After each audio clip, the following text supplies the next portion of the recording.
माघी शुद्ध जया एकादशी निमित्त मंदिर समितीच्या वतीने श्री विठ्ठल रुक्मिणी मातेची नित्यपूजा संपन्न झाली। विठुरायाची नित्यपूजा समितीचे सदस्य हबप प्रकाश महाराज जवंजाळ तर रुक्मिणी मातेची नित्यपूजा मंदिर समितीचे सदस्य संभाजी शिंदे यांच्या हस्ते सपत्नीक संपन्न झाली।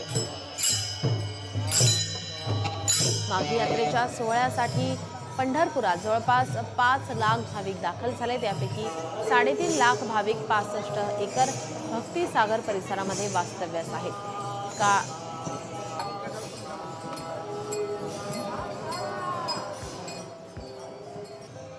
आपले प्रतिनिधी अभिराज बाळे आपल्या सोबत जोडलेले आहेत। अभिराज, आपण पाहतोय विठ्ठल रुक्मिणी मातेची महापूजा संपन्न झालेली आहे। मोठ्या संख्येने भाविक भक्त या ठिकाणी उपस्थित आहेत। कशा प्रकारचं वातावरण आहे या ठिकाणी? नक्कीच नीलम, या ठिकाणी भक्तिमय वातावरण आहे। आज माघ शुद्ध जया एकादशी आहे आणि जया एकादशी निमित्त पंढरपूरमध्ये मोठ्या प्रमाणामध्ये भाविक दाखल झालेले आहेत। आपण आता देवाच्या गाभाऱ्यामध्ये आहोत। लोकशाहीच्या प्रेक्षकांना आपण विठुरायाचं दर्शन या ठिकाणी देतोय। राज्याच्या कानाकोपऱ्यातून, कर्नाटकातून मोठ्या प्रमाणात भाविक पंढरपूरमध्ये दाखल झालेले आहेत। आज पहाटे देवाची नित्य पूजा मंदिर समितीच्या सदस्यांच्या हस्ते पार पडलेली आहे। दर्शन रांगेमध्ये जवळपास 1 लाख भाविक या ठिकाणी उभे आहेत। दर्शन रांग ही गोपाळपूर पर्यंत गेलेली आहे। 9 पत्रा शेड दर्शन रांगेचे भरलेले आहेत आणि त्याच्या पुढे ही रांग गेलेली आहे।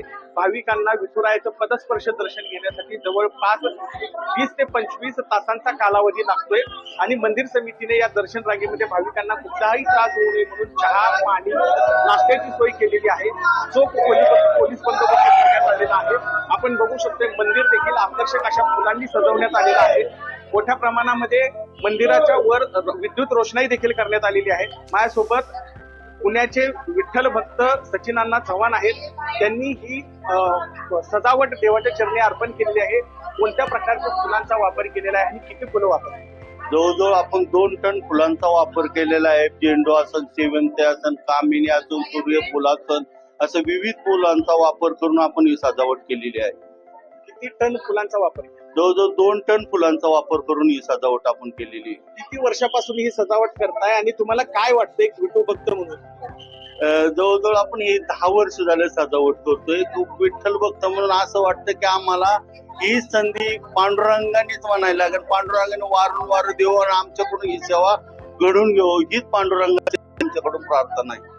तर या ठिकाणी ज्यांनी ही सजावट केलेली आहे त्यांचं असं म्हणणं आहे की देवाने आम्हाला ही संधी वारंवार देऊ आणि ही सेवा घडवून आणू अशी भावना ते या ठिकाणी व्यक्त करीत आहेत। एकंदरीतच आज पंढरपूरमध्ये मोठ्या प्रमाणामध्ये विठुरायाचा जयघोष सुरू आहे।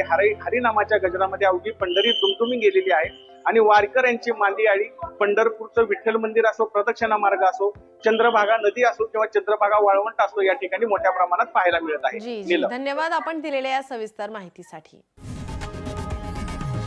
लोकशाही मराठी ऐका, पहा, जागरूक रहा।